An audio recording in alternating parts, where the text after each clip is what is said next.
Kaplan from ESPN 1000, Cap and J Hood Morning Show, and NBC Sports Chicago. Do what I do. Watch Braggs in the Stands with Greg Braggs and Jake. Must watch television. Take that. They're back.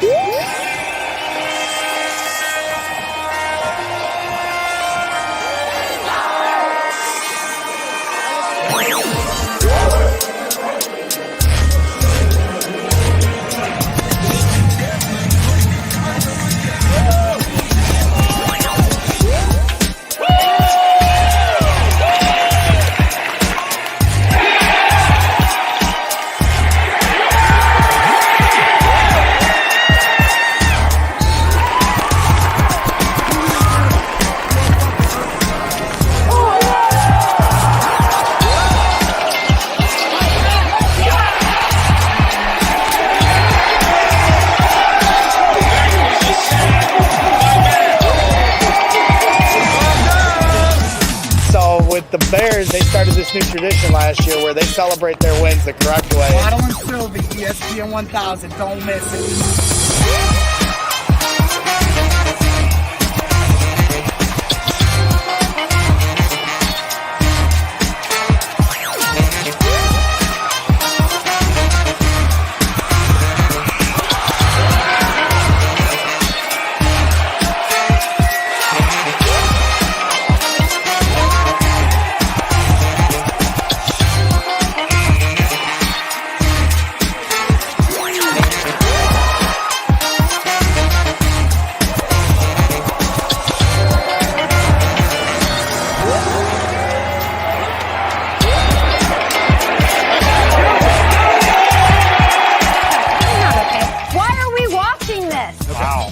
I know what you mean. It's like their own Philly.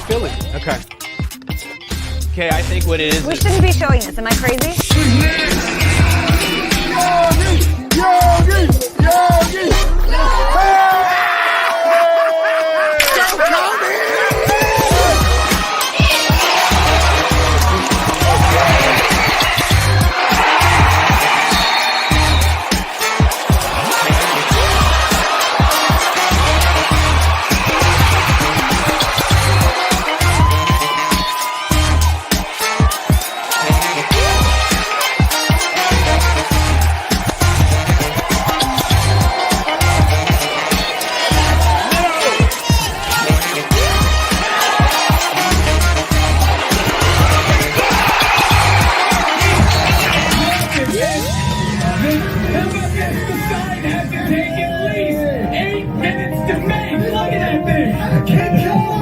What a great sign that is. What if I told you 17 minutes of rain would wash away 108 years of drought?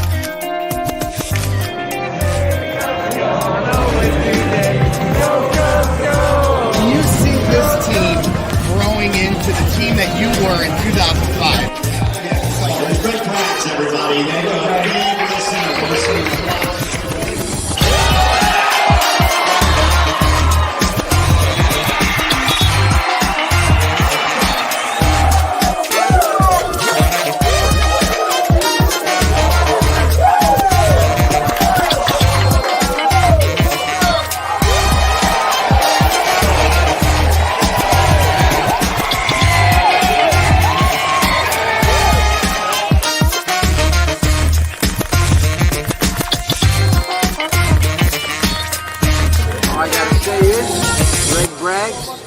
You are ridiculous. There it is, ladies and gentlemen. Welcome to Braggs in the Stands, a breaking news edition. Welcome, Grant Sims and everybody in the chat showing up here for a little breaking news segment. My guy Jake's hanging out with the fam, so I left him alone. But I was fired up on the Twitter sphere. I saw the news come across. We've been waiting for it here for the last 2 days, and we got it. Brad Biggs was the first to really report it, and I think everybody kind of knows to keep an eye on Brad Biggs' Twitter feed in times like this. And there was Brad Biggs here earlier tonight at about 6:27, just a little over an hour ago, breaking, and this is kind of how the breaking news goes. It's almost like a slow drip so everyone can accept the reality of the situation. And as you see here, the rumors were flying around that Matt Nagy and Ryan Pace were going to be retained, and it really set home when you saw Kevin Fishbane then follow up with a report that said Chuck Pagano is now retiring, and that kind of sent the trickle-down effect that you kind of knew that this stuff was starting to get out there. And then sure enough, you've got Adam Johns then double downing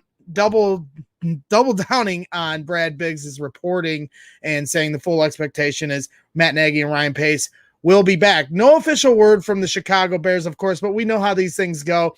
Just like when they announced Mitchell Trubisky the starter, and then when Matt Nagy gave up the play calling, they kind of did it in the middle of the night around the same time, and you knew it was coming eventually, and now here we are. So we're going to kick things off. I've got a few guests coming on to react to it.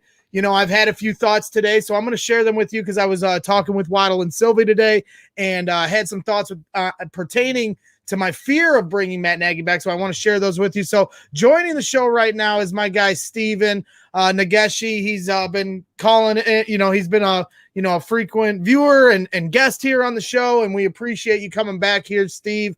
How's everything going? I know that you've been anticipating this news. What are your initial thoughts before we dive deep into it?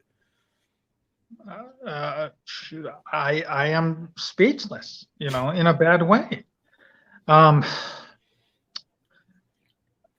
I don't understand the thought process. First of all, why did it took just 2 days to, bring these two guys back when they could have just mentioned, you know what, we're bringing them back. This is just like a fake process that they just basically wasted, like 2 days to, 2 days just to come up to this conclusion. I got to tell you, Matt Nagy being a former real estate guy, I have a feeling he did one hell of a fucking job trying to keep his job.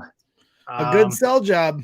Yeah, absolutely. Along with Ryan Pace. I'm right there with you because, to me, you heard the reports that they had long hours of meetings here these last couple days. You saw the Eagles did the same thing with Doug Peterson, and they asked Doug what his plan was for the future of the franchise, and then they came to terms that they wanted to part ways. And it seems the Bears held those same meetings, and Matt Nagy was able to pitch, and Ryan Pace was able to pitch their future of what the Bears is. And this is the problem I have with it, Steven, is you've got a situation now, unless you're extending these guys, which you would not do because they haven't, achieved that. They haven't earned that.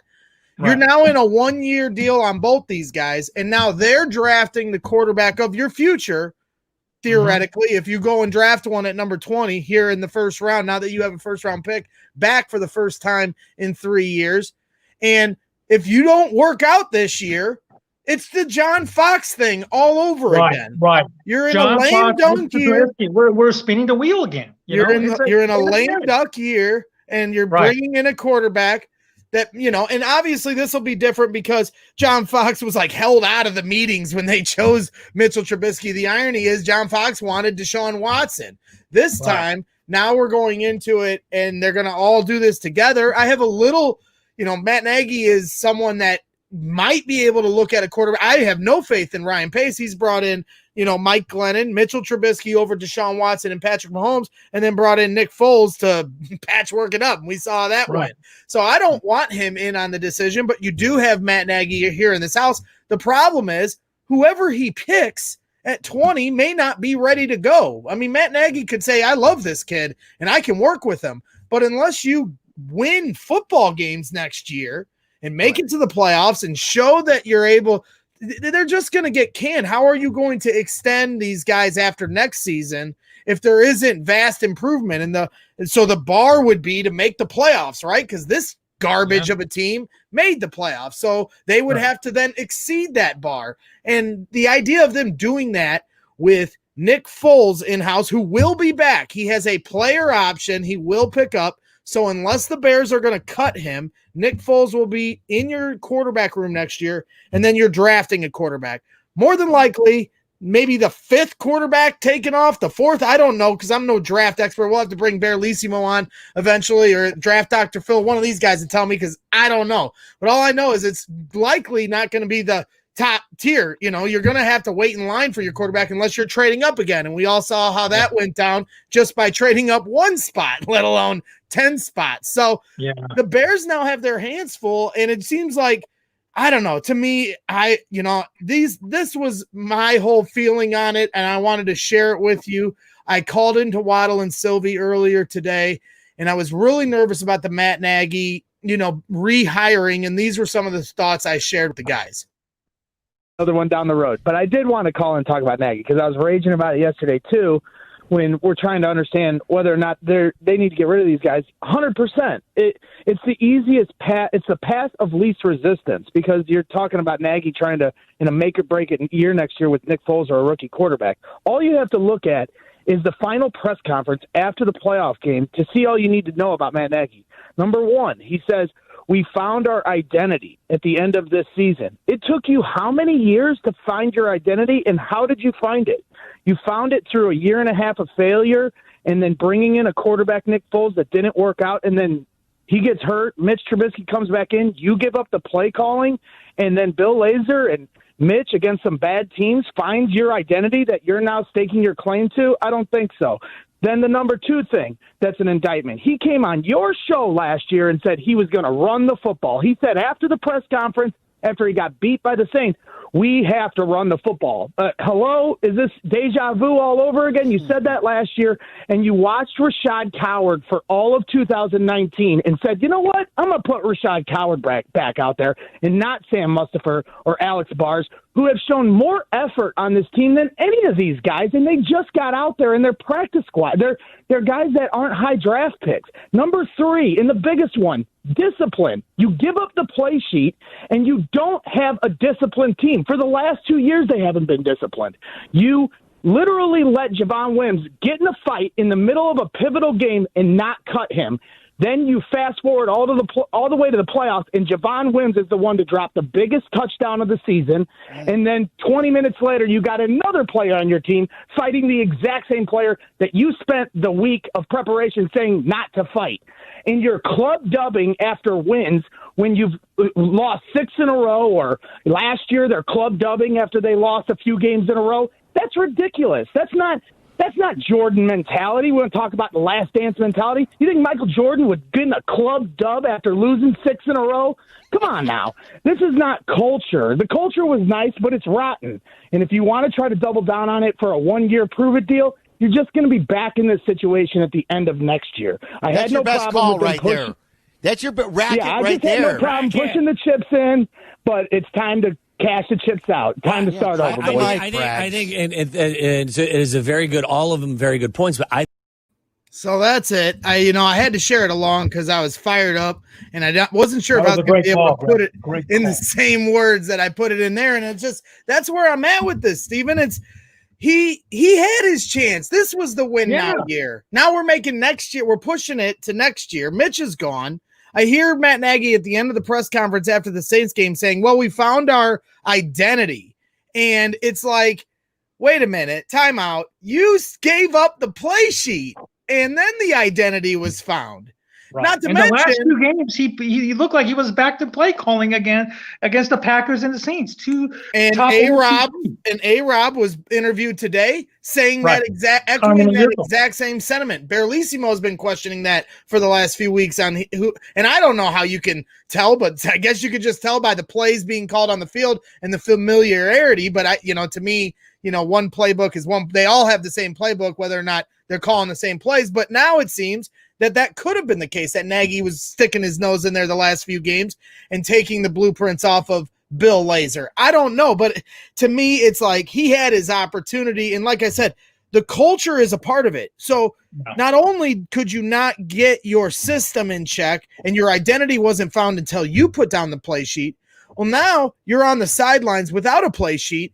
And the one thing you should have locked down is the culture and the discipline. And all I saw in the playoff game was lack of discipline. I mean, it started at the beginning of the game, the biggest drop of the season by Javon Wims. They dial up a trick play that you actually see in our intro video every week here on Brags in the Stands when Kay Adams is putting her hands over the screen on the NFL Network. They ran that exact play at camp 3 years ago, and it worked to perfection. The problem was the guy who dropped it should have been cut 2 months ago, because as much as I don't got a problem with Javon Wims, but it's just how you lay down the law. You can't. I mean, I understand if Allen's going to walk next year, you need wide receiver prospects, but at the same time, you have to have a standard set for your team that says that this is not, this kind of behavior and lack of discipline is not acceptable. That's the point of it. And now you bring him back on good graces. He gets in a fight. He's not even embarrassed by it when he gets in the fight. Javon Wims, that being said, has to be walked off by his own team to get off the field. And now he's back in the biggest game of the year and drops the biggest catch of the year. And that's on you, Matt Nagy, because even though you might not be calling the plays today, you got the player in there that maybe should not be in there. And again, it's about discipline. It's about culture. These guys, and I love all these guys. I mean, everybody thinks I'm just a Mitch guy. I love all these guys, from Charles Leno, Tariq Cohen, to any player on this team I'm a fan of. But I had a problem these last couple years with this club dub crap. I enjoyed it in 2018. I wish it was still something that we could do every year, and it doesn't feel weird. But when you are a 16-16 team, actually 16-17 over the last 2 years, club dub is kind of like inappropriate. As I said on the rant on Waddle and Sylvie, my barometer is Michael Jordan. I watched him play. I watched every dribble of his for a solid 10-year span. I watched every move he made. It was televised. That guy was never club dubbed after a 6-game losing streak, or last year when they had a 4 or 5 game losing streak, whatever it was, and they're club dubbing afterwards. That's the culture, the acceptance of mediocrity that should not be acceptable. All these players on this team should want better for themselves. It's easy for me to say, oh, if I was on the team, I wouldn't want it. But these guys got to feel that way. And that's it. I mean, so now you've got kind of this idea. Now you go into this game, you've got a guy that should not be out there. He drops the catch, and now in the second half, Anthony Miller is throwing a blow because you didn't set the standard early in the year. Anthony Miller is still accountable for his actions. He should not have done that. But if Matt Nagy had a better standard set for his team and the culture that apparently is so great there, then that would not have happened. So it's just like, to me, to let these guys have another year is beyond risky, especially when you consider the fact that they have to be the ones to draft the next quarterback of the future. And as we said, it's a damn hamster wheel. So unless they're gonna hit, which I can be positive, I can put my positive. You want me to put my positive Bears hat on? And I can do it. Here, watch. Here, I can do it. I put the positive Bears hat on and tell you how well Matt Nagy, wanted, when he was in Kansas City, he actually was one of the top people in Kansas City to say they should draft Patrick Mahomes. His draft evaluation of the 3 quarterbacks in the 2017 draft, per David Kaplan, he told me this on our walk when we were walking 29 miles in the city of Chicago, raising money for Bernie's book bank, almost $100,000. Thank you very much. David Kaplan told me that Matt Nagy, his quarterback evaluation was Deshaun Watson, too risky, ankles too small, injury prone, Mitchell Trubisky, the ultimate project, and Patrick Mahomes, generational talent, can't miss, must draft. So he saw it. He was in their house, obviously had a big say in them getting Patrick Mahomes in Kansas City. They traded up to get him, I believe. So, I can put on the optimistic Bears hat. The problem, as I said again, is regardless of who Matt Nagy pinpoints, he has to be ready to win next year, or else what are you going to do? You're really going to continue to keep him here until the next quarterback's ready to play? What if that's not for another couple years? So here we go. Round and round we go. It's frustrating to say the least, but that's my rant as my one. So, I mean, I'm just fired up about this. That's why I wanted to go live, Steven. I reached out to some different people to come on the show tonight, and certainly wanted you to be the first because, like I said, you've been on before and you have a lot of passion for this team. How many years have you been a Bears fan, Steven? Well, I've been a fan since 87 when I was living in LA, I guess. So 30 plus years. And I got to tell you, I've lived all over the world, Japan, India, Germany for work, and I try to do the best I can to follow the Bears, even with the time differences. And I got to tell you, now that I'm back in the States, being able to follow the Bears and watch them in real time there has been a lot of, I don't know, a lot of sadness more than the happiness, and what you just said pretty much nail on the head. Number one, with Nagy and Pace back, you're not going to think that these guys are going to be done after next year, right? I mean, let's say if you draft a rookie quarterback, okay, we can throw out Lawrence, Fields, and Zach Wilson out of the window unless they're really been, George has been sold. We can figure out how to get those guys or something, which is unreal. Let's just say Mac Jones or somebody that we saw yesterday in the championship, which I'm okay. As long as you're not going to make him a centerpiece of the offense or expecting him to bail out your, the troubles that you are in. Nagy's going to be in a win now mode, and they're going to be in trade now, sign now mode, trade now mode too. Exactly. Like maybe you might hear names like Fitzmagic or somebody like that brought in, as a bridge guy, or maybe somebody who's going to have to probably bail out the Chicago Bears for the time being, because next year's schedule is really gruesome. Tough. Even though it's hard to project that into, it does look tough from here. That is hard to project, but the main thing is are you telling me that Nick Foles will be the starting quarterback week 1 next year? Because I haven't been to Soldier Field in over a year, Steven. If you tell me that Nick Foles is the starting quarterback for week 1 of next year, I don't know how excited I'm going to be to run to the Southgate to get inside. I mean, come on. It's insanity. Listen. Exactly. And I'm sorry to cut you off there. No. 2021 is looking to be a bleak year in Chicago sports. Let's just throw it out there. Other than the White Sox, every team's just like basically trying to get out of the bottom or mediocrity. The Cubs are in the rebuild. The Blackhawks are pretty much done. Kirby Doc is out for the year. We don't know when Jonathan Taze is coming back.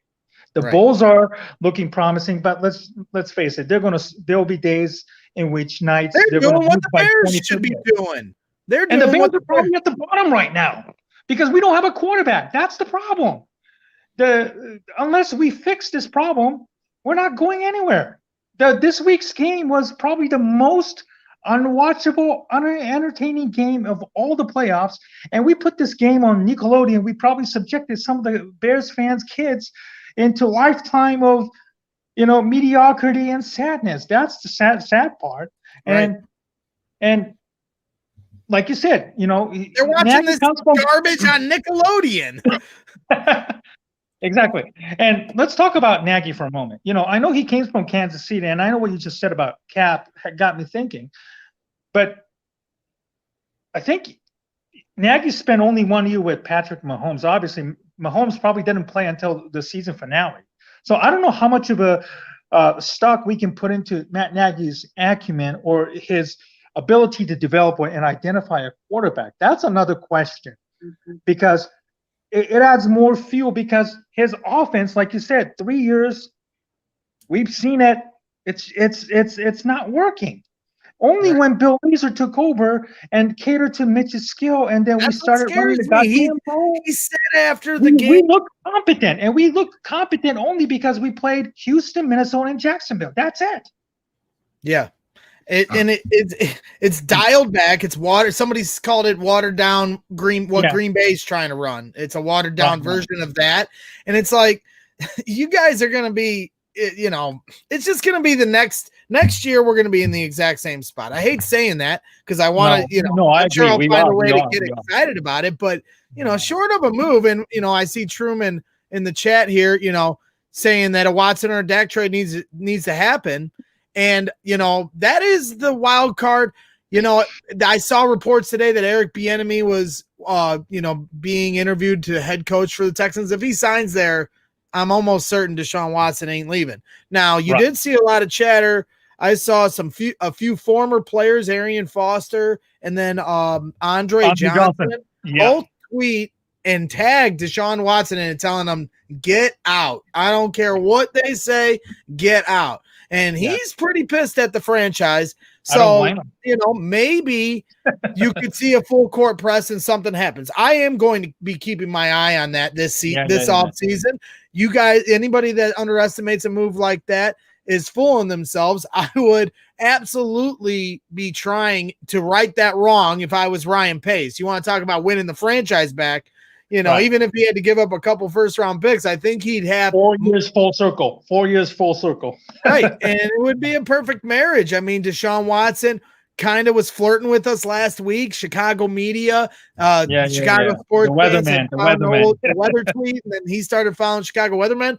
So there's some dots. Now, Texans would have to be a trade partner in said deal, and we'd have to offer them something they want, and that's getting down the road of a lot of maybes. But hey, as long as Deshaun Watson's disgruntled, I'm more than happy to continue to flirt with him on Twitter. Jay Cutler and Brandon Marshall once had a little Twitter flirt, and then before you know it, we were trading 2 third-round picks for Brandon Marshall. So, that's some of the stuff I'm going to be looking at. Dak Prescott, maybe. I mean, his injury is something, I don't know if I really want to tag myself long-term to, because if you are trading for a Dak Prescott, then he is your quarterback for the next 5 years. Not to say that I wouldn't, if he's healthy, I would absolutely take a Dak Prescott. But this is the bind the Bears are in right now. They're going to have to make a move like that. If they don't cut Nick Foles, then like I said, they better not. The plan that he pitched to George McCaskey, either one of those guys, Nagy or Pace, better not have been Nick Foles as a part of this team next year, because we saw who he was this year. He's a statue. Absolutely. Unless your offensive line is like the steel curtain or whatever, this dominant force, good luck to you. I mean, you're seeing Grant Sims bring up Matt Ryan, that's a name out there. Matt Stafford potentially could be a name out there depending on, the coaching situation and what they want to do there. Matt Stafford's been in the league a long time. Doubtful they would trade within the division, although crazier things have happened, but Matt Ryan could be a guy available. So, that's what we're pulling at now if they're going to keep these guys. It's frustrating because I'd almost rather go that route, or dare I say, bring back Mitch for 1 more year, because then they could sign offensive linemen and guys and start bolstering this, because we know what's to come for next year, and that's another season of mediocrity, and that's Ryan Badgley. That's okay for these guys. That's okay for George McCaskey. He says that he acts like he's a fan. He reacts like a fan. Well, he just ended this season and said, all right, let's go back and run this back. I'm a fan. I'm not saying that. You're a fan. You're not saying that. I'm not seeing many people saying run it back. So he's not thinking like a fan, like he claims. He's thinking like a businessman, because Ryan Pace and Matt Nagy both have 1 year left on their deal, but it's backwards thinking, just like it was with John Fox. You should have fired John Fox and let the next coach come in and actually have a say in the quarterback, evaluation. And then maybe you would have drafted Deshaun Watson or Patrick Mahomes. Instead, you let John Fox be a lame duck. You cut him out of the interview process. And before you know it, now we've got Mitchell Trubisky in here. And then the next year you're signing a coach to try to fit him to that. So this year, what are we going to do? Draft Mac Jones from Alabama with the 20th pick. And then Matt Nagy's not going to be able to run his offense with him next year. And then he's going to be out of excuses because Mitchell Trubisky will be long gone from here. And then they're going to fire Matt Nagy to end next year. And then the year after that, we're going to hire a coach to try to fit Mac Jones, just like we did with Mitchell Trubisky. It's just, it's a frustrating day for Bears fans, frustrating night. And I had to make sure that we come on here and share our thoughts. Steven, I'm going to let you give, whatever final thoughts you have on this before I bring on my next guy, because I do want to chop through these guys so I can get back to watching some Big Ten basketball. But I did want to bring on, a few people to really, try to steer through this, because it's a frustrating night to say the least. It is. And I'll try to get my points as much as possible. No, yeah. Okay. Fire away, man. Take your time. Mediocrity breeds mediocrity. Mediocre people loves mediocre people because they've never been held accountable. We all know people like that in real life, whether it's work, friends, or, colleagues, we know people like that, The Bears blew a golden opportunity. Like I said earlier, 2021 was going to be a bleak sports year in Chicago. And the Bears are probably right now at the bottom of the barrel because they have no quarterback, and they could have brought in somebody to oversee, let's say, a president of football ops to really dramatically change the evaluation and development of the quarterbacks. And they blew that because probably Ted Phillips is safe again. Okay, they blew that opportunity to bring in a real football guy like we have been fucking clamoring, and that George decided that to reward seniority. And this is really pisses me off because as an Asian guy, I've seen worse type of seniority or age-based seniority. And this is nothing more than that, you know. Failing up. Yes, exactly. If you're a charter franchise, you should be leading in cutting-edge technology and hiring the right people. And you should be bringing in more qualified people, especially of color, to really galvanize this organization in a time when we are dealing with so much racism and social injustice and all that kind of stuff right now. And you think that we're bringing back these two mediocre guys to run the show again? I mean, they're in the win mode next year. But the worst part is if we draft a rookie quarterback, that means that they're going to probably be around 2 more years to run this damn show. And then they finally decided, okay, this shit ain't going to work. By then, the ramification, the significant damage that this organization have done on the field and off the field is huge. Because let me tell you, if you're a Bears fan this year, even with the pandemic subsided and maybe you're allowed to go to Soldier Field at 25, 30% capacity, ask yourself this. Do you want to watch this product? Do you want to pay money to watch this mediocre program / organization at a time when we're all hurting with the pandemic and the economy that has been set back? Because I'm going to tell you right now, I don't feel happy. And I certainly don't feel like I'm excited to watch this product. This is what George has done. He brought all the people, Mitch truthers, who likes, Mitch, Nagy supporters, haters, Pace haters, supporters, those who were clamoring for Ted Phillips. Congratulations, George. Ironically, you brought all of us together for this one night, and you blew a golden opportunity to set the standard at a time when we would have galvanized the fan base. We would have all been behind him in that, Absolutely. And instead, Absolutely. It's a frustrating night to say the least, Stephen. And you bring up a great point when it comes to minority candidates, because they have one in house right now with Champ Kelly, who's being looked at all over the league, getting all these interviews. And it's going to be a hell of a thing to watch him go somewhere else and succeed. And then next year, we're trying to find Ryan Pace's replacement when this guy is in-house, potentially. Right. So, we had one, and then we blew it. And it's a typical Bears fashion. We had one. We overlooked, just like we did with Chris Ballard, somebody who had Bears ties and history. And we went with what was it, Phil Emery? We went with Ryan Pace. I'm sorry.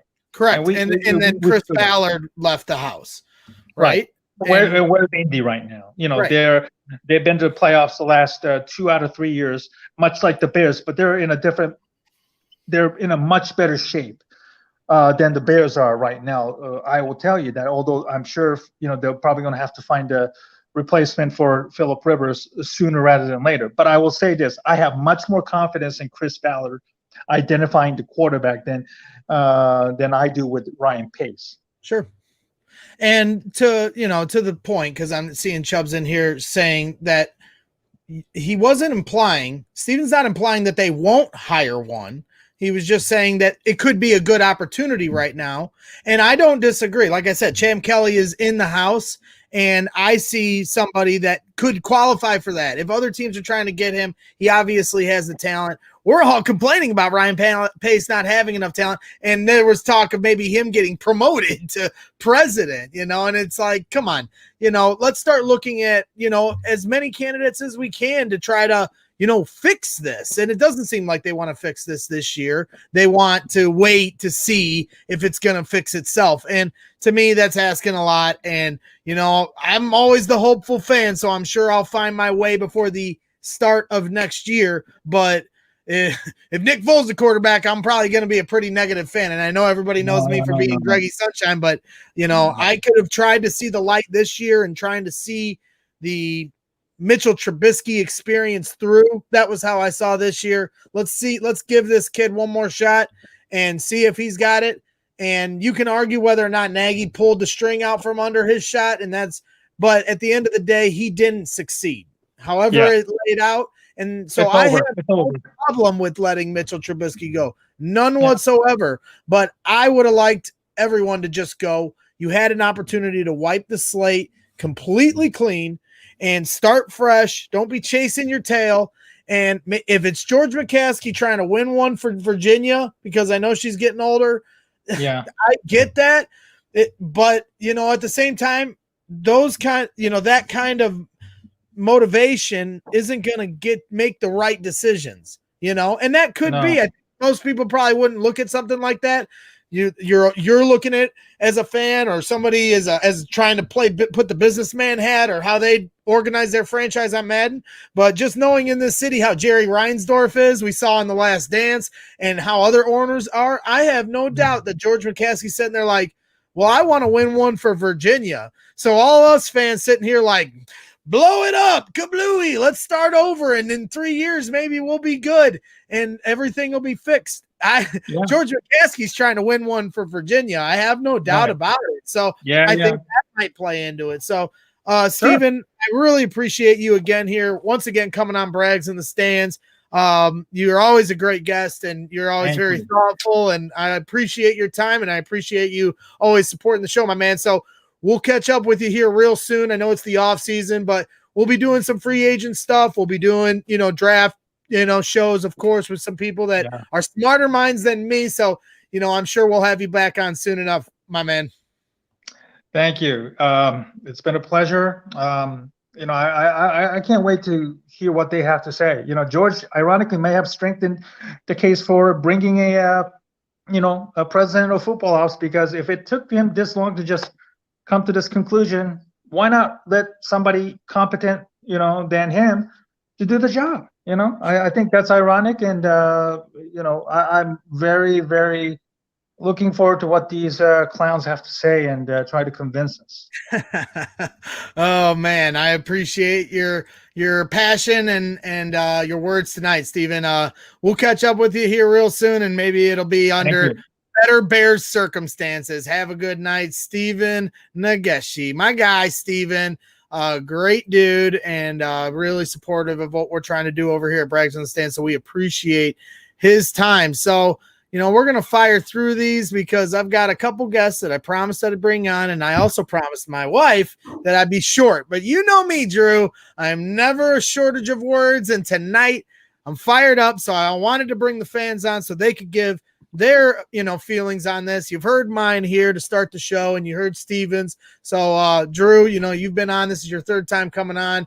Your family, your grandfather played for the Chicago Bears. You have a lot of passion and a lot of heart for this team, even though you're all the way down there in the state of Texas, like my man and my co-host Jake. Drew, where is your mindset tonight now that we've finally heard the news from Brad Biggs and Adam Johns and everybody else that Ryan Pace and Matt Nagy will be returning in a lame duck season, because we haven't heard anything about extensions yet, that they'll be returning next year in a lame duck year? I'm a lot less negative than other people. All right. Let's get it. Well, hold on. I think that's okay. Throw a curveball here from the beginning, but when you think about it in terms of George trying to win one for Virginia, you think like, who gives you the best chance to do that? And to me, I honestly think it's the current regime. Although people might disagree with that, it's like, no, you have better head coaching candidates. Like, you might, but then again, like, Nagy's already been there for 3 years. Pace has already been there for 5 years. It's just not. I don't think you can blow it up and then expect to win a championship year 1 or year 2. 100%. And I don't,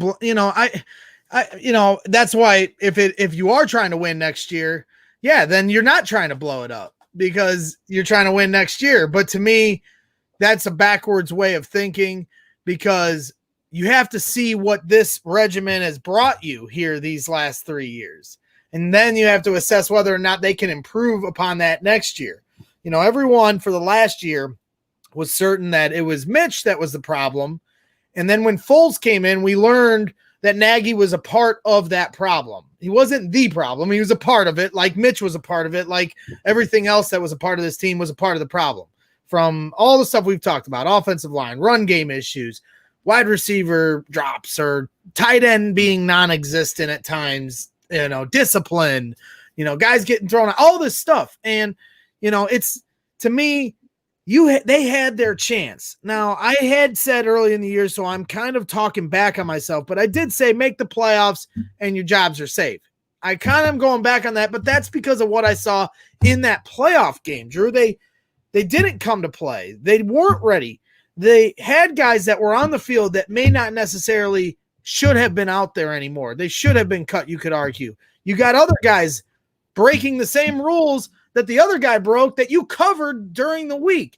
You got guys jumping off sides on critical downs defensively. They had a great game defensively. But then even in the most critical moments where you cannot jump off sides, any average fan watching the game can scream during a punt on 4th and 4 where you need the ball back. Do not jump off sides. And they're jumping.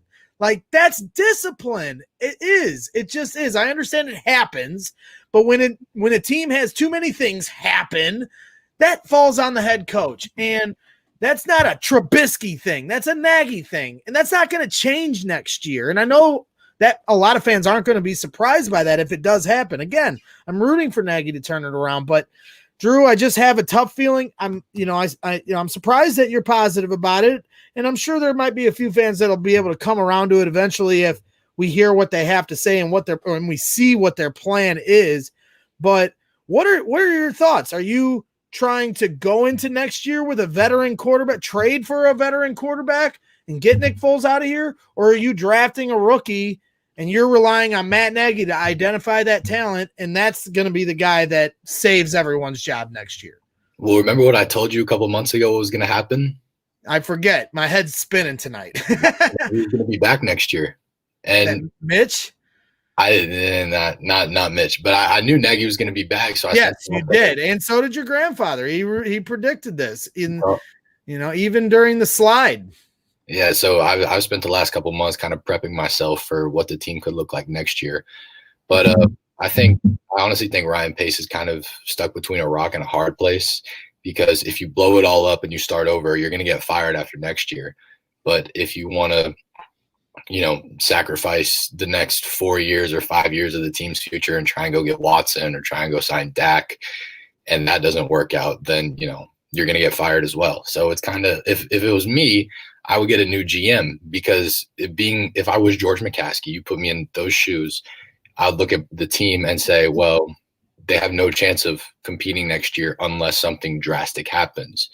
And knowing Ryan Pace, he doesn't really make drastic moves outside of Khalil Mack, which was a given.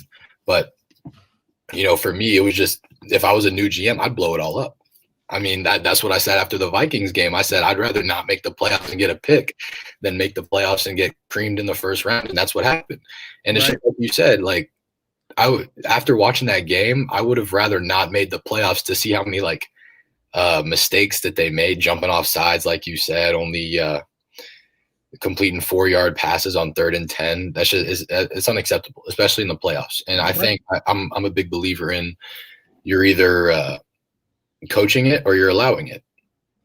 So yep, that's a great way of putting it. You're either coaching it or you're allowing it, and he's allowed too much. And you heard Mitchell Trubisky say after the game, we have to start deciding what we accept and what we don't accept as a culture.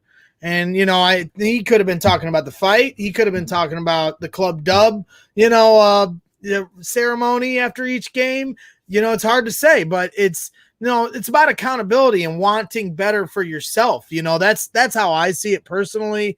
It's a frustrating night to say the least. We got a lot of people fired up in the chat. Chi-Town Native said, and to your point, Drew, Ryan Pace doesn't make too many home run moves.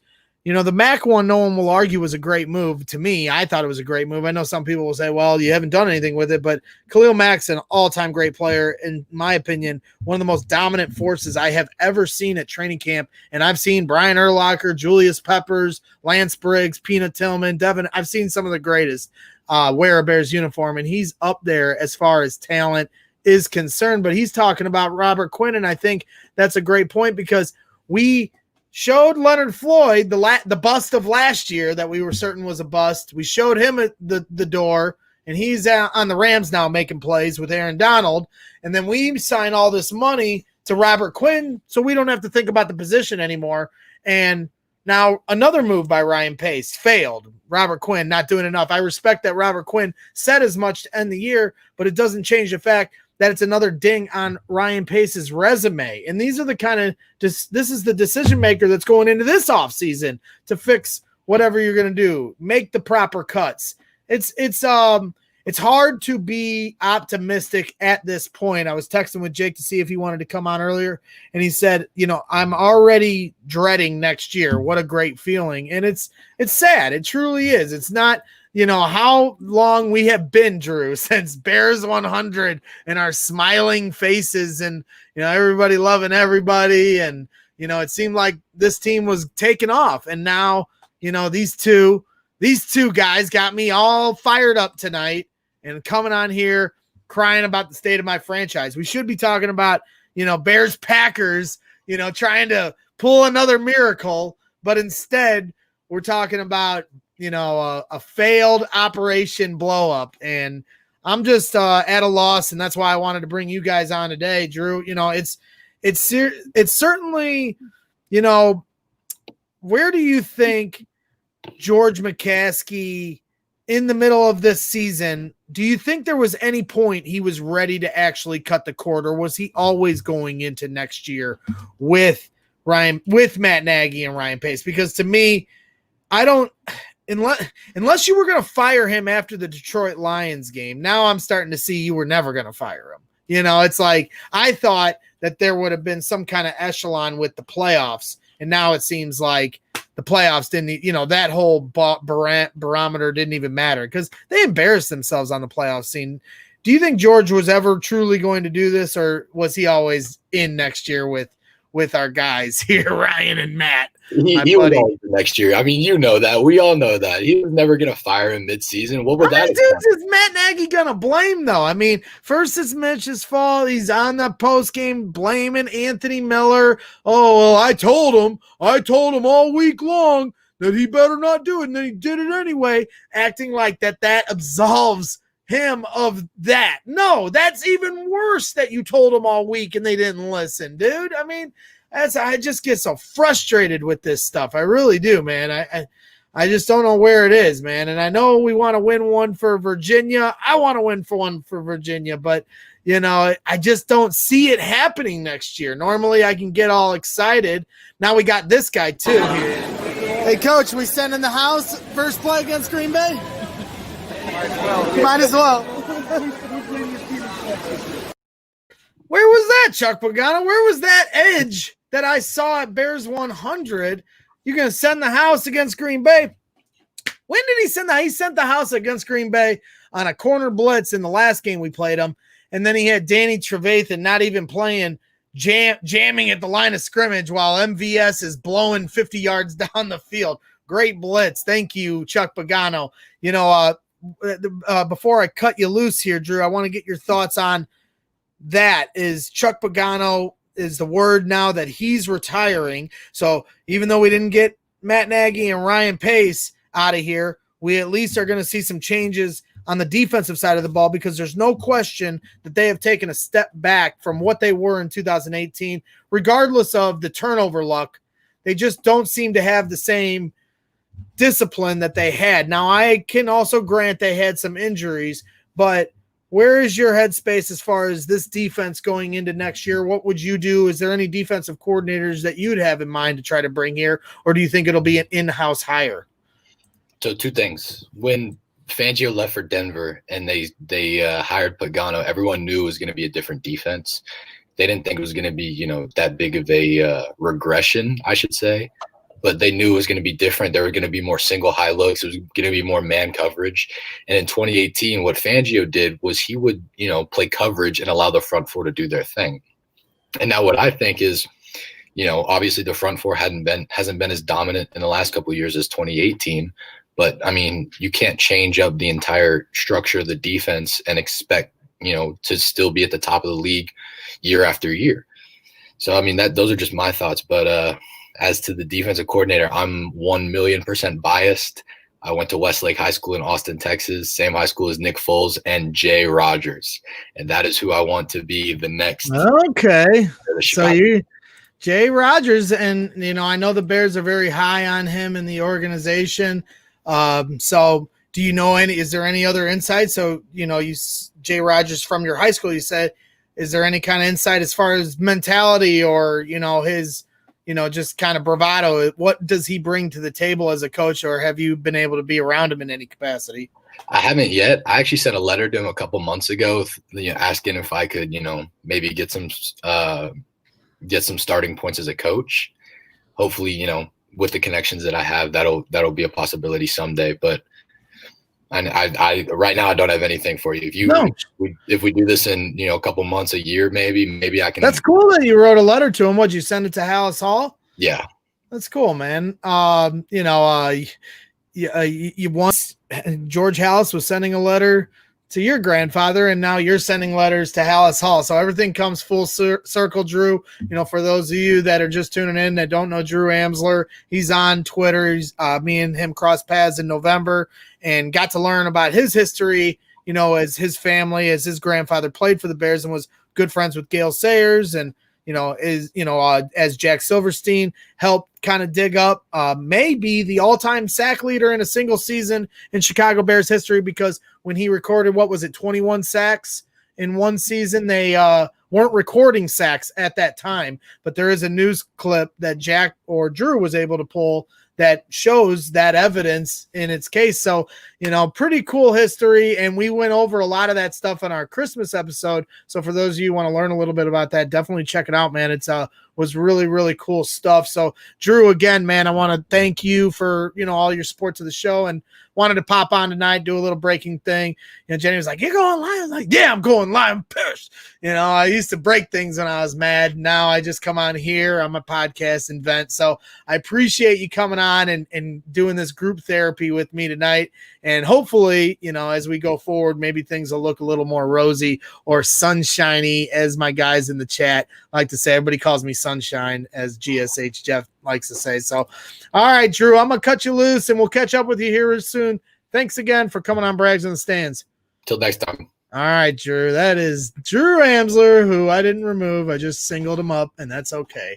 I don't know what I'm doing when I'm without Jake. I'm all by myself having fun, and I know one guy that I have a lot of fun with is Berlissimo, of course. One time I slept in bed with Berlissimo, but that'll be a story for another day, as I add my guy Will Chase from the Cut and Chase podcast. You better make sure you guys are checking out Cutting to the Chase podcast. There we go. I better be getting it right as I'm saying it.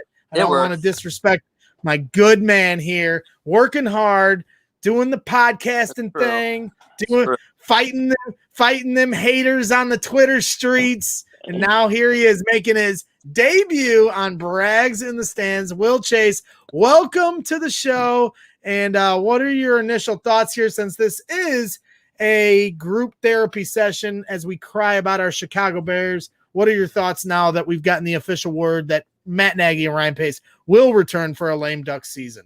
I'm sure this is not the first word that comes to people's minds, but it's kind of comical in my mind, because we just went through this entire year and the last few years, and now they're going to just do it again. And Pagano is quote unquote retiring, or probably going to be fired if he didn't retire. So it's just another year of mediocrity, right, Brags? It's pathetic. I'm mad, and I'm also trying to take your name off. As I pull it up on the screen, I'm pissed. There's so many different words. That's why I couldn't put them all on Twitter, because I can be on Twitter with them itchy Twitter fingers. So I just had to come on here and say it, because I actually like talking a lot more than I like texting. I'm one of those friends that I couldn't stand when somebody would text me. I'd just call them. Mm-hmm. So that's what I'm doing tonight. I had to come on the podcast to vent about this. And it's frustrating, because Abdallah got it right, of course. He was the one saying this would happen. And now, although I haven't heard anything about extension, I think there will be a second riot scene here on Bears Twitter if they announce extensions, but I don't think we've heard that yet. So I think we've got some hope here. Well, let me share this along here and let Sylvie join the trio here for a second. He's not live, but this is an old video from earlier in the season that I feel like really can send the point home about how this team needed to really blow it up. So I'm going to share this along because he put it on Twitter a few weeks ago, and I got to share it. Same old shit. The same old shit. Let's face it, Bears fans. Year after year against the Packers, they're the hammer, we're the nail. Year after year, another year without the postseason, another year without a quarterback, another year without a good offense. We've got to get this to stop. So while we're talking about Nagy, while we're talking about Trubisky and Foles, while we're talking about Pace, never forget this, Bears fans. We need you, and we need you to put the heat on them. It starts at the top. Repeat after me. It starts at the top. Decade after decade with no Super Bowl. 20-plus years with the same team president and 3 playoff game wins. 3. George, you want to win. You care. You had Virginia at the game.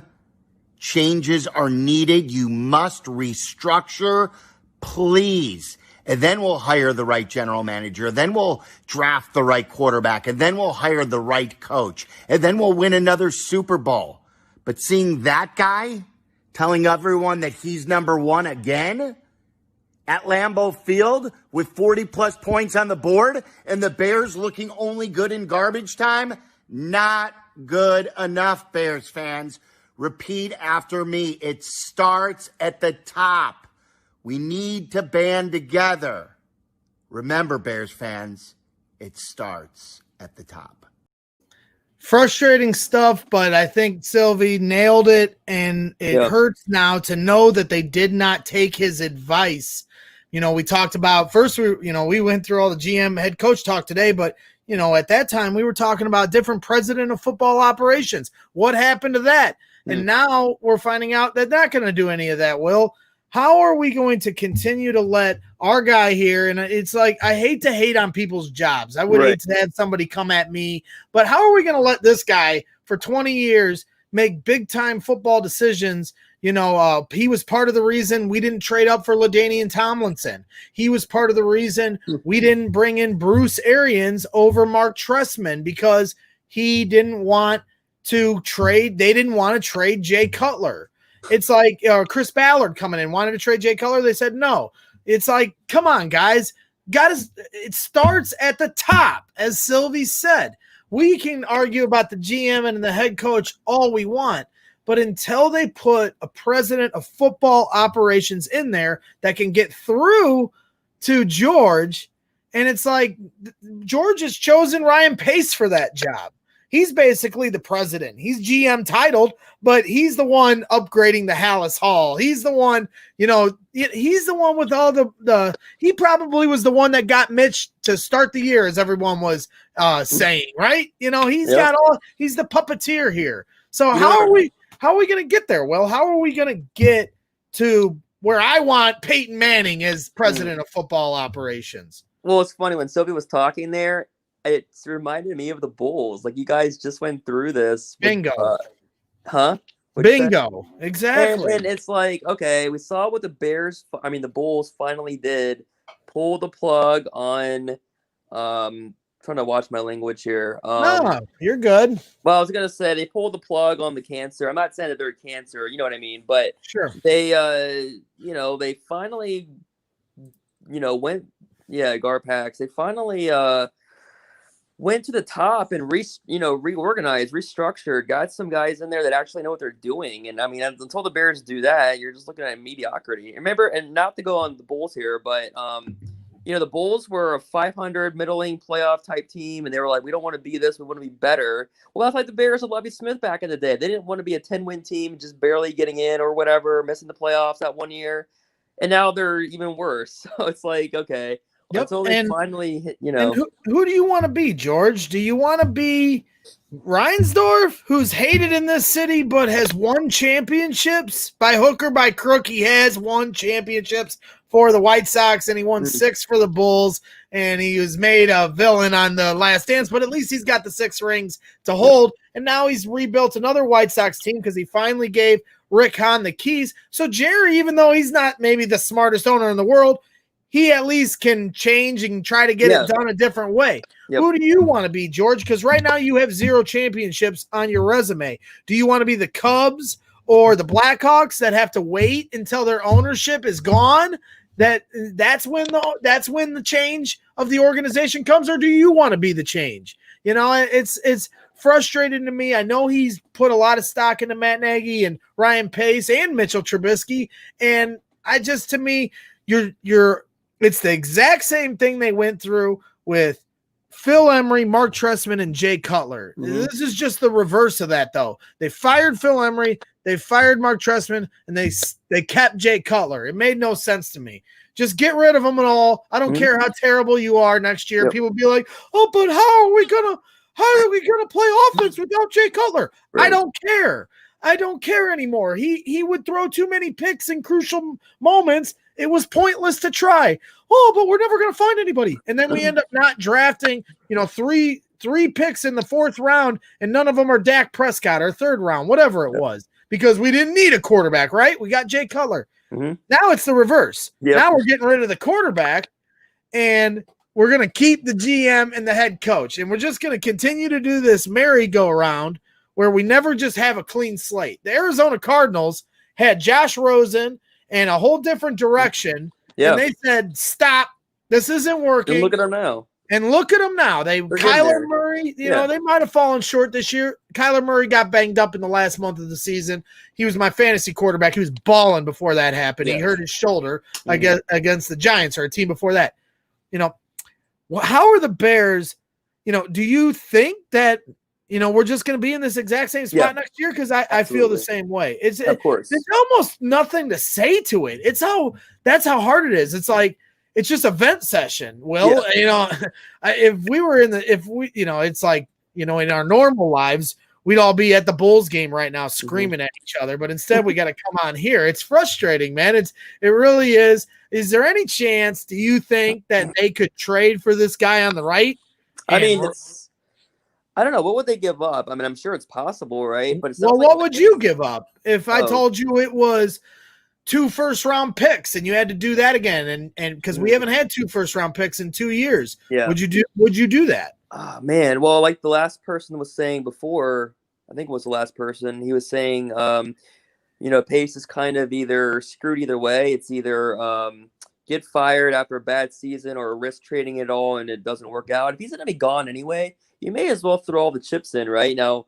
If he's going to be gone, he might think, what do I care about 5 years from now or 2 years from now? But if it doesn't work out next year, I'm gone anyway. And if it does work out, then you've got a guy like Watson maybe that, pans Would out. you trade Khalil? I've seen some people say Khalil Mack and Nick Foles. See, the thing is, that's not going to get Watson, but at least not them alone.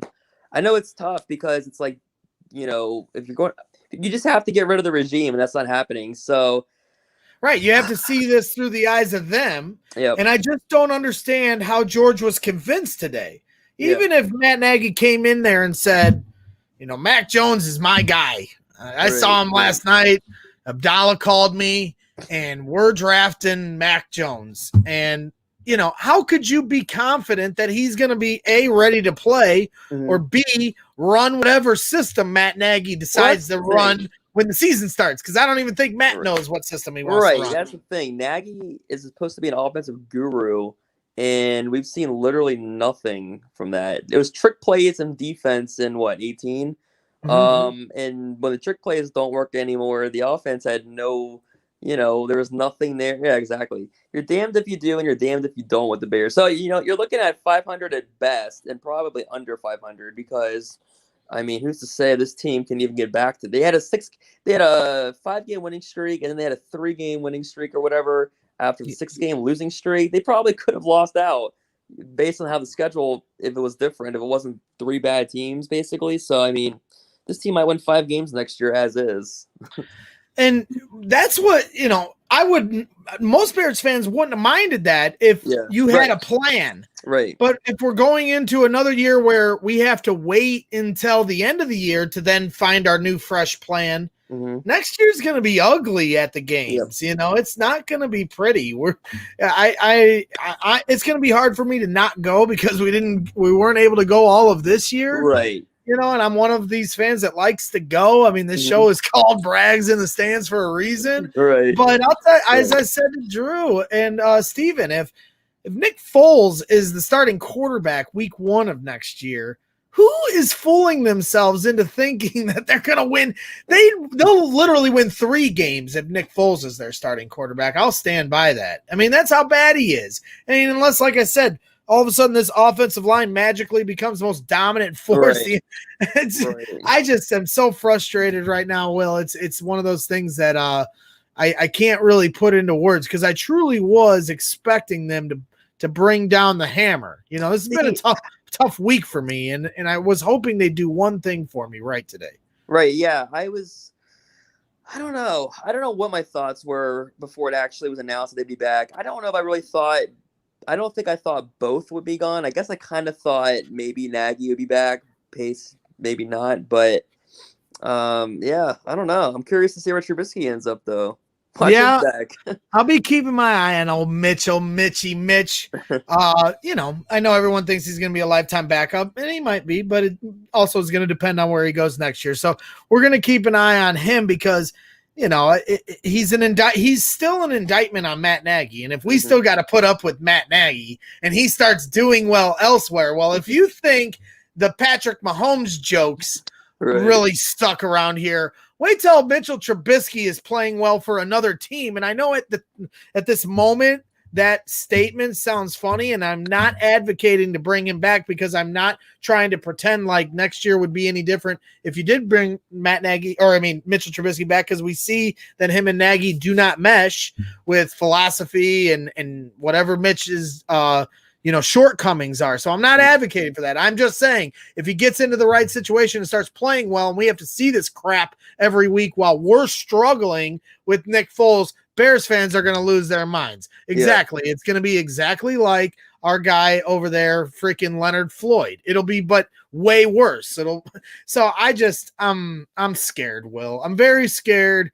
I thought we were going to be unified and everyone was going to get fired, and then they were going to hire Pat Fitzgerald, and then everyone would cry about that. I wouldn't have cried about that, even though I don't know if he can be a good coach or not, but at least that would have been a new direction and they could try something fresh. So, I don't know, man. I'm ready to move on to basketball. Tomorrow I got a big basketball, podcast. I got a couple guys, one guy from Purdue, Bobby Rydell, that used to play for Purdue, and he's the play-by-play guy. And then I got an IU guy on. I'm ready to move on to basketball. I know you talked to Tyler Aki a lot about college basketball on your podcast, I enjoy Tyler's insight to the game. I'm kind of chopped into Purdue. So I'm always like dialed into that. Michigan won by like 60 a little bit ago. This is the first time I got my eyes. Yeah, they were destroying Wisconsin, and Wisconsin was highly ranked. Yeah, Jordan Cornette got me to turn it over to it because I forgot it was on. What's that?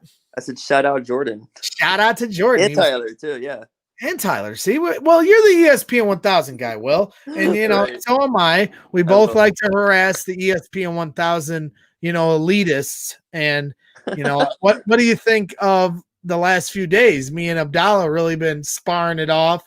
I feel like Bleck's an instigator. I told Abdallah on hold today that he's a bad influence, and so I told him he was being mean. I was just trying to stand my ground. Where do you stand on this whole controversy? Well, because to be fair, Will, me and you have been Twitter buddies for a long time. And then Black and Abdallah come in there, and now they're trying to take my Twitter buddy. Right. You know, No, I see- get they're superstars.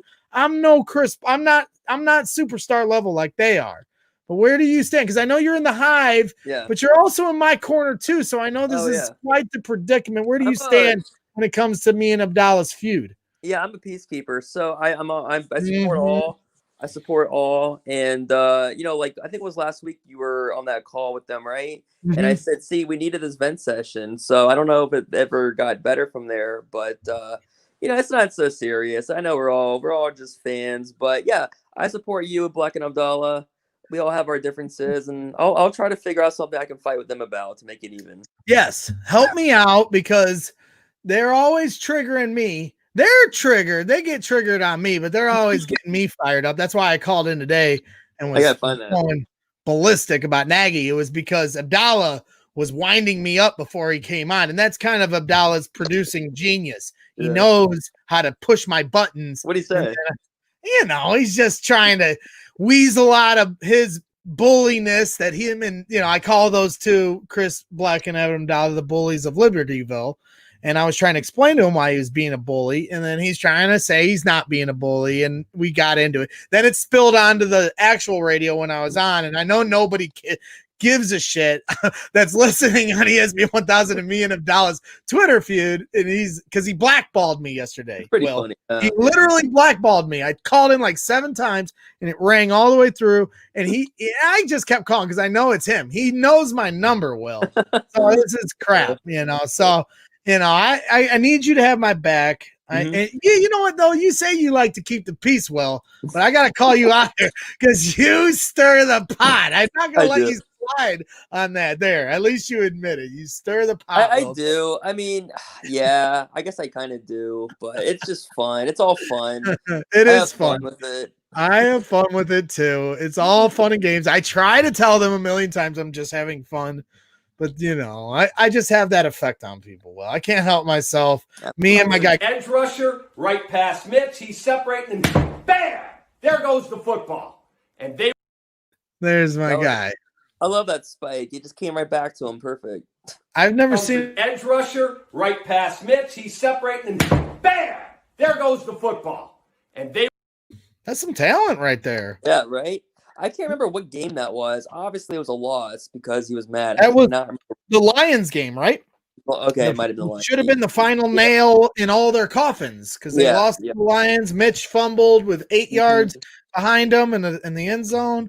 And Matt Nagy was dialing up a pass play on 3rd down when he fumbled that. And none of that added into George McCaskey's evaluation today. It's just funny because, I mean, why did Pace say Nagy was an offensive guru? Why doesn't Pace draft quarterbacks like when he said he does or would? I mean, what's happening there? I mean, obviously that's the $1 million question, but it's true. It's the truth. Matt Nagy was brought in to improve the offense. The offense had a spark to start, and they've done nothing but regress each year. Right. The only reason Matt Nagy has a winning record in this city is because they went 12-4, and most people would tell you that Vic Fangio and the defense were a big reason why that happened. Well, he didn't build that defense, nor did he. What's that? Oh, I didn't mean to cut you off, but no, you're good. I just was thinking about how, you know, the Cubs, same thing. They run it back every year. Offense was not working anymore. The Bulls, same thing. Management every year. The Bears, same thing. The Blackhawks. Only the White Sox were like, let's just blow this thing up and rebuild it. Every Chicago team seems to toil in mediocrity when it's not working for a while. Well, the White Sox used to be known for this. Right, They used to always get the big free agent that was like Jim Thome or you know, 1 year it worked, Jermaine Dye, but like every year they were like known for getting this guy, even in the 90s, Albert Bell, although he was pretty good for them, but they stopped doing it once Rick Hahn realized that they needed to start fresh. They saw what the Cubs did, and so they tried to build pretty much that same model. Stockpile as much, you know, talent and build it from the ground up. That's how any organization that once they finally realize that they can't get to the ultimate goal, they finally get to. But it's those teams that meddle in the middle of the road and try to fool themselves into thinking that they have any chance at that. I'm the biggest optimist in the world, and I can't see a scenario short of them drafting the next Russell Wilson, who came on like his hair was on fire as a rookie. Patrick Mahomes didn't even start playing until his second year in the league. So, even if they draft the next Pat Mahomes, which is not likely, well, Pat Mahomes wasn't ready till year 2. So I don't know where it's going to go from here, Will, but I'm nervous as hell for it. So I wanted to bring on some people, and Will, I definitely wanted to bring you. I've been looking forward to bringing you on here at Brags in the Stands, and I had some bigger plans for us once we got to the official offseason of the NFL, because I do want to dive deeper into this Black and Abdallah hive. Oh, definitely. You're one of the leaders of the hive, and we can't meet up. It's this freaking pandemic. But I know one day we're all going to meet up. So I think we're going to have to start kind of breaking it down on here and start going through the who's who and why. And I want you to be a big part of that, because I know absolutely. I know you monitor those Bears Twitter streets and the Twitter streets in general. You're a big fan of all Chicago sports, and you do a great job with your own podcasting work. So, Will, why don't you let the listeners and the poor people that are still tuned in here for some odd reason listening to us bullshit about whatever, why don't you tell them where they can find you and what you do on social media? So I have this podcast, so my last name obviously is Chase, as you can see. So it's called Cutting to the Chase. It's on every podcast platform, Apple, Spotify, etc. Basically, I like to interview people in sports that I can get, like Dan Schulman, Carl Ravage, a lot of the ESPN 1000 crew. I had my guy Tim Stebbins from NBC Sports Chicago, used to be a Cubbies curve writer with me, and even like Martha Kelly, the actress, comedian. I did a Zoom interview with her last summer, so always trying to interview people. I had Braggs on, of course. I had my guy Braggs on, and I'm back on soon. That was when I had that huge beard. Oh yeah, that's right. Yeah. But like, I love interviewing people, talking to people, getting their stories, talking sports, whatever. So, I mean, that's just, I have a big one coming out probably tomorrow, actually. Now I just finally edited it, but I'll be on the lookout for that. Yeah, you interviewed Dom from the Cubs. Yeah, Dom, Twitter. I listened to that about a week ago, and I need to listen to more. Yeah, he's great. Dom's great. Dom is a good dude. He passed us by when we were on the walk. Oh, yeah. And I'd never seen him before. Yeah, I don't know what he looks like. Yeah, so it was, and I didn't even get to see him. So it was like something you could like write a TV show out of it, like a Seinfeld episode, because like seeing Dom is like seeing, like a unicorn. Yeah. And so he pulls up this guy, and I'm like, Cap starts talking to him, and I'm like, who was that? And he goes, that was Dom. And he goes, I think his name's Fred or something. His name's Dom something. Right. Dom from freaking Twitter. I go, that was Dom. And so then I DM'd him, and he goes, yeah, that was me. And all I got to see was like the side profile of him. I didn't even really get to a good look at him because I didn't know who it was. And I was just kind of trying to barely make that walk because, my legs were about ready to give way that day. I barely made it. I took this picture here with Cap, and then this was at the end of the walk. And it may look like I'm able to stand, but I'm crying in that picture on the inside. Yeah. So, but again, Will, I appreciate you coming on tonight and venting out. It's a crazy day. I guess we all should have seen it coming. I was kind of getting my hopes up, and here we are, once again, getting our hopes up by our Bears organization. But, I wanted to be able to bring on some fans and talk this through tonight, and get some immediate reaction. So, definitely want to bring you on again here, like I said, in the off season and bullshit and have some fun. It doesn't always have to be sports breakdown. We can come on here and bullshit about something that puts a smile on people's faces instead of the Chicago Bears. So any final thoughts or words before I cut you loose, Mr. Cutting to the Chase? I have no clue. I know, right? I'm shout outs. Shout out to your hive. Yeah. Shout out. Go ahead. Out to all the peeps out there. I don't know who's watching me live, but shout out to you and everybody. Peace be with you all. When I'm on the spot, I've got nothing. I don't know. When I'm on the spot, I freeze. Oh, that's okay, my man. Appreciate it again, and always enjoy our Twitter interactions. Absolutely. And I appreciate you having my back with the bullies of Libertyville. You gotta watch out for those guys. It's fun. All right, my man. I'm gonna cut you loose. I'll catch up with you on those Twitter streets tomorrow. Later. That's Will Chase And I am Gregory Braggs, and this is wrapping up moments of Braggs in the Stands. Normally, I would have my guy Jake pulling up some kind of music, and I'd be, rambling on about trying to close this out in style, but instead, I'm just going to keep it short and sweet. I want to thank my guests once again, Stephen Nagishi, of course, Will Chase, who was just on, and of course, Drew Amsler, my repeated guests, and then Will making his debut on Braggs in the Stands. I appreciate you guys. Make sure you check out Will's podcast, Cutting to the Chase. Should have pulled up the graphic, but, coming up on the last minute, just pulling this thing up. So, again, I want to thank everybody in the chat for hanging out all night long.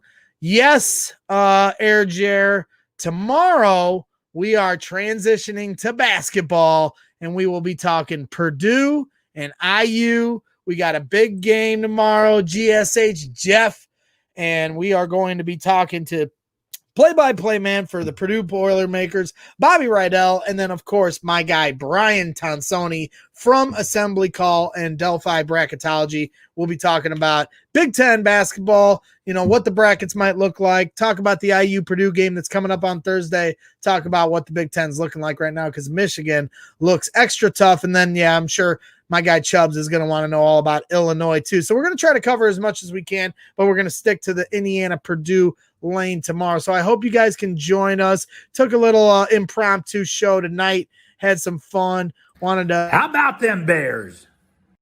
Talk some Bears with my guys, and that's exactly what we did. So that wraps things up for tonight. Don't really have anything really else for you other than the fact to tell you to be safe, be happy, and yes, the Bears annoy us, but what are you going to do? We have no choice but to bear with them. Don't be jumping the ship just yet. We're all going to outlive Ryan Pace, Matt Nagy, anybody else that claims to be a Chicago Bear for life. Us fans are the only ones that are Chicago Bears for life, and I appreciate you guys hanging out once again. So that'll do it tonight. Bears bringing them back. Ryan Pace, Matt Nagy will be back for the 2021 season. Let's find out who our defensive coordinator is. Other than that, we're at a loss for words tonight. We'll be back tomorrow night. I'll catch up with you real soon. Bear down.